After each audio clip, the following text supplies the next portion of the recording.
Beneath Moscow lies a fortress built to survive the apocalypse, a bunker with walls 3 meters thick, designed for Stalin and sealed the day he died. The Soviet Union collapsed, but this underground world did not vanish. Instead, the secrets inside only deepened. Why was Stalin's tomb guarded long after his empire fell, and what is hidden there now? Construction began in the depths of wartime panic. 10 kilometers west of Moscow, engineers carved a hidden world beneath Stalin's Kuntsevo dacha. By early 1942, the underground shelter was operational, buried at least 15 meters below the forest floor, shielded by reinforced concrete and layers of earth. The main chamber spanned over 200 square meters, its wood-paneled walls meant to mimic the comforts of power above. Every detail pointed to survival. Air filtration units, generators, and a water supply designed to last for months, all sealed behind hermetic doors. Officially, the bunker's full specifications were classified. Wartime records mentioned bomb and gas protection, but rumors of 3 meters thick walls and 50 meters deep passages remain unconfirmed. What is certain is the bunker's function as a self-contained command post. The design allowed for at least several dozen people, possibly up to 300 by some accounts, to live and work underground without outside contact. Stalin's architects included a private suite, a communications hub, and a map room where the fate of Europe could be plotted in silence. A secret metro tunnel known only as Metro 2 linked the bunker to the Kremlin. The line's existence is still officially denied, but Western intelligence estimates hundreds of kilometers of hidden track beneath Moscow. During the last years of the war, and especially after 1945, Stalin spent more nights here than in the Kremlin itself. In the words of a future successor, the heart of the Soviet Empire beat underground, where concrete and paranoia formed the last barrier against annihilation. On the night of March 1, 1953, Joseph Stalin's guards found him sprawled on the floor of his private quarters, deep beneath Kuntsevo. He had suffered a massive stroke and was unable to call for help. For hours, his closest lieutenants, Beria, Malenkov, and Khrushchev, hesitated outside the sealed doors, uncertain whether to summon doctors or wait. The bunker's phones, once linked to every outpost of Soviet power, remained silent. By the time medical aid arrived, Stalin's breathing was shallow and his right side was paralyzed. He lingered for days, surrounded by the hum of air filters and the dim glow of bunker lights, until his heart stopped beating at 9:50 p.m. on March 5, 1953. His body was carried out through the secret tunnel, avoiding the eyes of staff and soldiers above. Within hours, an unspoken decision settled over the bunker. Guards locked the doors to his rooms. The heavy steel was welded shut and the corridors emptied. Khrushchev, now the de facto leader, ordered that the site remain untouched. "No one goes in. This is a tomb now." The words were never recorded in official orders, but the effect was immediate.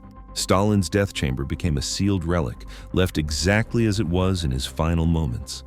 Blood from the cerebral hemorrhage stained the carpet, his reading glasses rested on the nightstand, and a copy of Machiavelli's The Prince lay open on the bed.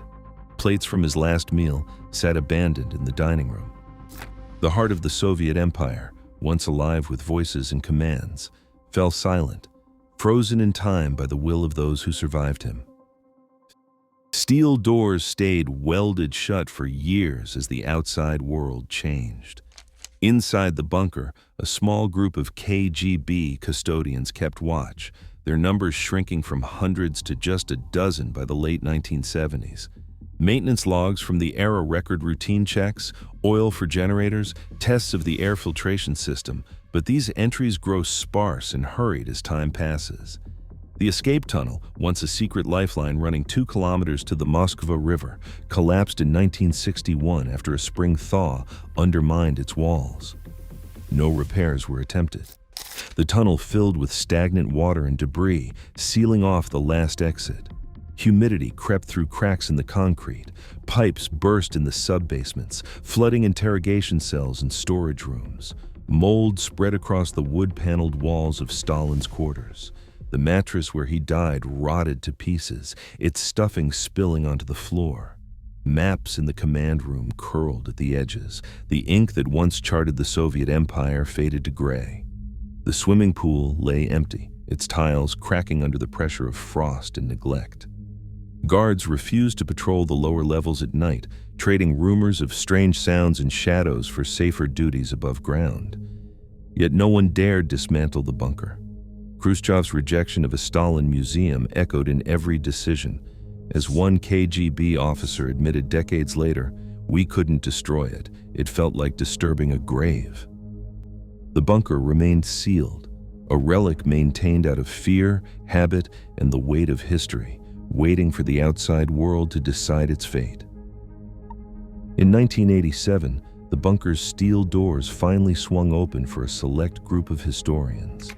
Dmitry Volkogonov, one of the first to enter, described the scene as, "like Pompeii, a dictator's life frozen." Stalin's glasses still rested on the nightstand. His copy of Machiavelli's The Prince lay open on the bed, and plates from his last meal sat untouched on the dining table. The air felt stale, heavy with decades of silence. Even the phone line to the Kremlin, once a lifeline of command, was dead. For a brief moment, the bunker stood as a perfectly preserved time capsule. Every object in its place, every trace of its final occupant undisturbed. But the collapse of the Soviet Union in 1991 shattered that uneasy peace. With guards withdrawn and ownership in dispute, the site became easy prey. Looters slipped in through ventilation shafts, stripping the bunker of anything they could carry. Stalin's furniture disappeared into private collections. Maps from the command room surfaced on the Western black market. The wine cellar was emptied. The swimming pool tiles were pried loose for resale.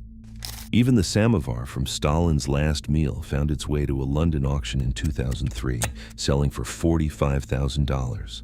One anonymous looter later admitted, "We took everything that wasn't concrete." The relics that once made the bunker a frozen monument to power were scattered, lost to the chaos of a vanished empire. By the early 2000s, the chaos above ground had faded, but the world beneath Kuntsevo was far from abandoned. In 2004, the Russian Federal Security Service, FSB, quietly reclaimed the bunker, sealing off entrances and restoring control over the site.